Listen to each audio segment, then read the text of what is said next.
करीब 14 साल पुरानी बात है। साल 2011 में एक लड़का जो कि रोहतक की शिवाजी कॉलोनी में टहल रहा था।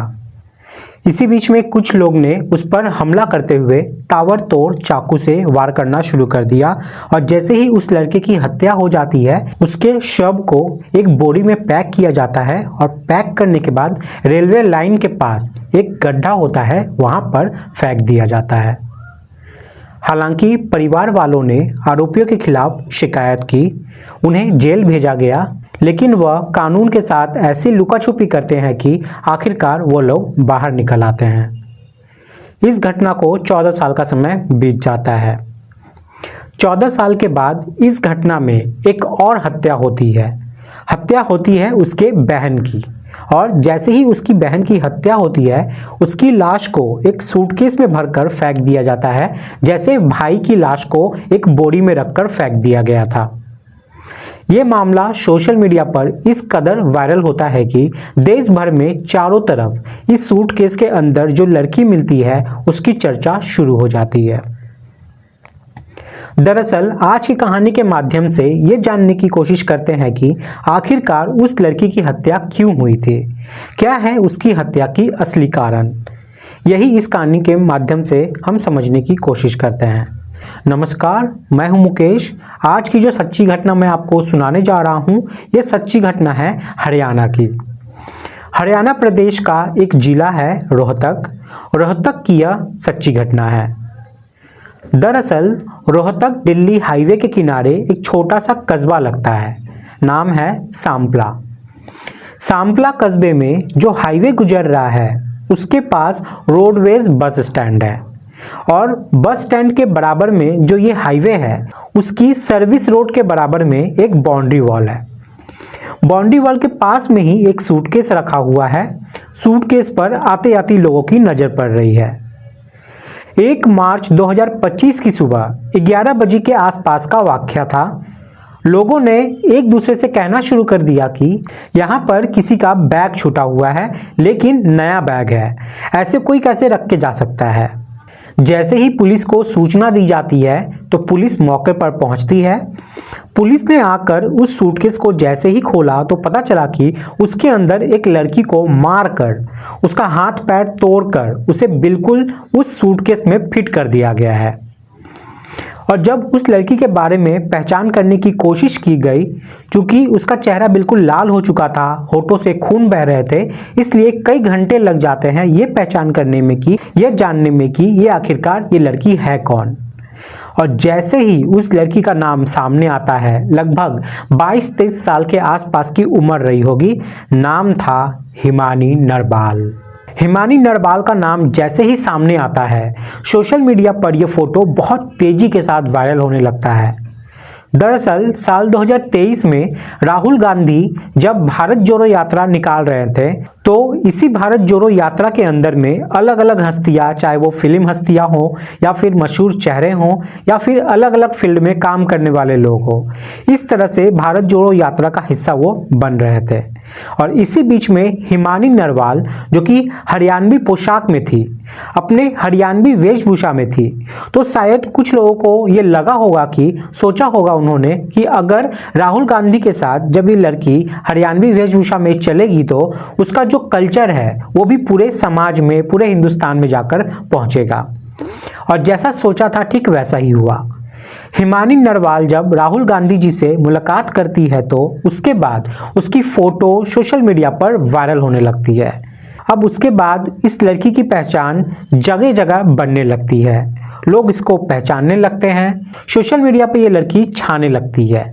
अब चाहे कुमारी शैलजा का प्रोग्राम हो या पूर्व मुख्यमंत्री भूपेंद्र हुड्डा का प्रोग्राम हो या रोहतक के सांसद दीपेंद्र हुड्डा का प्रोग्राम हो, अक्सर प्रोग्राम में ये हिस्सा लेती थी। खासकर कांग्रेस के जितने भी कार्यक्रम थे उनका हिस्सा बनना, सोशल मीडिया पर फोटो को अपलोड करना, सोशल मीडिया पर अपने आप को हाईलाइट करना, इस तरह से चलता रह रहा था।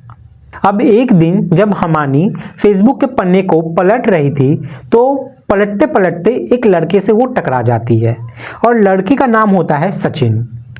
सचिन जो कि अपने माँ बाप का इकलौता होता है, उसकी बहन होती है जिसकी शादी हो चुकी होती है। सचिन की भी हालांकि प्रेम विवाह हो चुका था, उसके 2 बच्चे होते हैं। रहने वाला वो होता है बहादुरगढ़ का, एक गांव है खैरपुर में, और खैरपुर के पास में ही एक गांव रहता है कनोडा। कनोडा में वो मोबाइल रिपेयरिंग का काम करता है।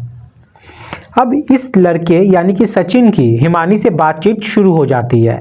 बातचीत का दायरा लगातार बढ़ने लगता है।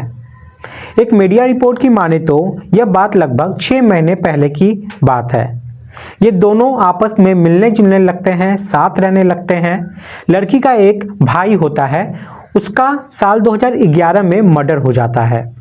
उसके बाद उसकी माँ और उसका छोटा भाई वो दिल्ली में शिफ्ट हो जाते हैं, क्योंकि भाई की हत्या के बाद पिता ने साल 2014 में अपनी जीवन लीला समाप्त कर ली थी और माँ अपने आप को अकेला महसूस करने लगे थे। उसे डर था कि एक बेटे की तरह कहीं उसके छोटे बेटे को भी ना कोई मार दे, इसलिए वो दिल्ली शिफ्ट हो जाती है। अब बेटी जो है वो पुश्तैनी मकान जो कि रोहतक के विजयनगर कॉलोनी में रहता है, वहाँ पर रहने लगती है।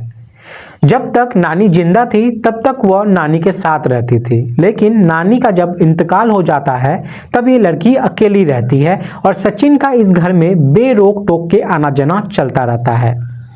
यदि मीडिया रिपोर्ट की माने तो इन दोनों के बीच में फिजिकल रिलेशन भी बन जाते हैं और इस लड़की ने इस फिजिकल रिलेशन के बने होने का एक वीडियो रिकॉर्ड कर लिया था और इस लड़के को यानी कि सचिन को लगातार प्रेशराइज करती थी पैसे वसूलने के लिए, और इस बात को लेकर इनके बीच में कहासुनी भी होने लगती थी।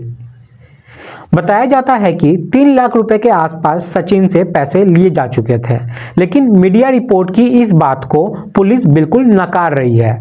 खासकर मां भी नकार रही है। मां का ये कहना है कि सचिन की हालात तो इतनी अच्छी थी ही नहीं, लेकिन उसकी बेटी के पास पैसे की कोई कमी नहीं थी, तो उसे मांगने की क्या जरूरत है पैसे। अब बात थी 27 फरवरी 2025 की, जब ये अपने माँ के साथ शाम 4 बजे तक थी, क्योंकि माँ के साथ पहले ये कुंभ के मेले में स्नान करने जाती है। उसके बाद दिल्ली एक रात रुकती है और 25 तारीख को वापस अपने घर पहुंच जाती है रोहतक के विजयनगर में। यह फिर अपनी माँ से खुद कहती है कि माँ कल मेरा हो सकता है नंबर ना मिले, क्योंकि यहाँ शहर में नगर निगम के चुनाव चल रहे हैं, इसलिए मैं उसमें बिजी रह सकती हूँ। अगर मेरा फ़ोन ना मिले तो आप परेशान मत होना। बेटी अपने माँ से यह बात कहती है और माँ इस बात पर बेफिक्र हो जाती है। माँ के जाने के 1 घंटे बाद ही सचिन की एंट्री हो जाती है, वो लड़का जो फेसबुक से उसको मिला था। दोनों के बीच में किसी बात को लेकर कहासुनी हो जाती है और वहां मोबाइल का चार्जर रखा हुआ था। मौका पाते ही सचिन ने चार्जर से उसका गला घोटने की कोशिश की। इस बीच में दोनों के बीच में हाथापाई भी होती है, लेकिन सचिन तब तक उस मोबाइल के चार्जर की लीड को तब तक घसीटता रहता है उसके गले पे, जब तक हिमानी नरवाल की मौत ना हो जाती है। अब जब सचिन को तसल्ली हो जाती है कि वो मर चुकी है, तब उसके घर में रखे हुए जो जेवरात थे, लाखों रुपए के जेवरात जो उसने पहने हुए थे, सोने की अंगूठी, लैपटॉप, चेन हो या फिर उसके घर में जो भी कीमती सामान रखे हुए थे, वो सभी को वो समेटता है और अपने घर बहादुरगढ़, उसकी जहां दुकान है वहां पहुंचता है। लगभग 41 किलोमीटर के आसपास का सफर तय करता है। अब यहाँ से उसके दिमाग में यह बात चल रही होती है कि अगर लाश के बारे में पुलिस को पता चली तो देर से ही सही, लेकिन वो पकड़ा जरूर जाएगा। इसलिए वापस उसी रास्ते पर स्कूटर से जाता है। 27 तारीख की ही रात थी और स्कूटर से सीधा उस लड़की के घर पहुंचता है। उस लड़की के घर में ही रखा हुआ एक सूटकेस होता है जो वह लड़की कभी कभी उसका इस्तेमाल करती थी। वो नहीं जानती थी कि जिस सूटकेस में वो कभी अपने कपड़े रखती है, उसी में कभी उसकी लाश भी रखी जाएगी। फिर उस लाश को उसके सूटकेस में सचिन सेट करने के लिए उसके हाथ पैर को तोड़ता है, मरोड़ता है और उसके अंदर उसको सेट करता है। फिर वह उस सूटकेस को उठाता है और एक ऑटो लेता है।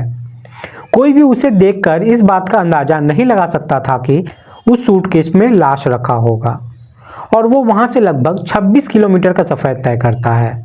सफर तय करने के बाद एक कस्बा लगता है रोहतक जिले के अंदर, सापला। सापला बस स्टैंड के पास पहुंचता है और उस ऑटो वाले को वो पैसे देता है।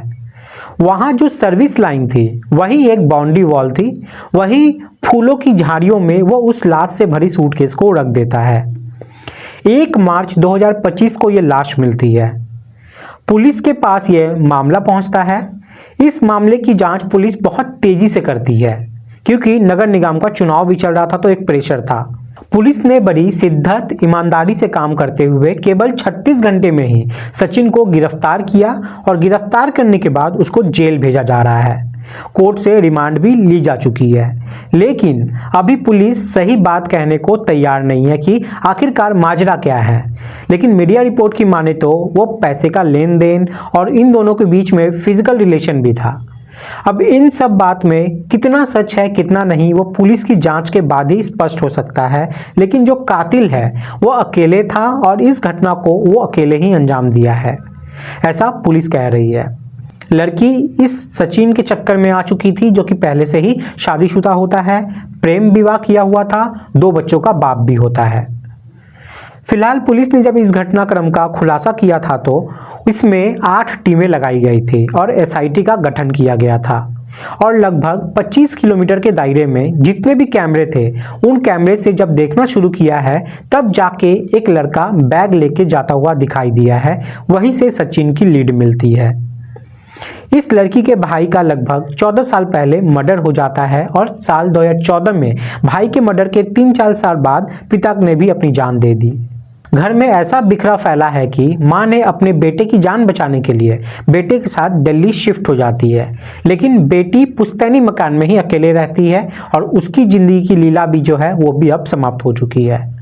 तो दोस्तों, पूरी घटनाक्रम को सुनाने का उद्देश्य किसी को परेशान करना नहीं है, किसी का दिल दुखाना नहीं है, बल्कि आपको जागरूक करना है, सतर्क करना है।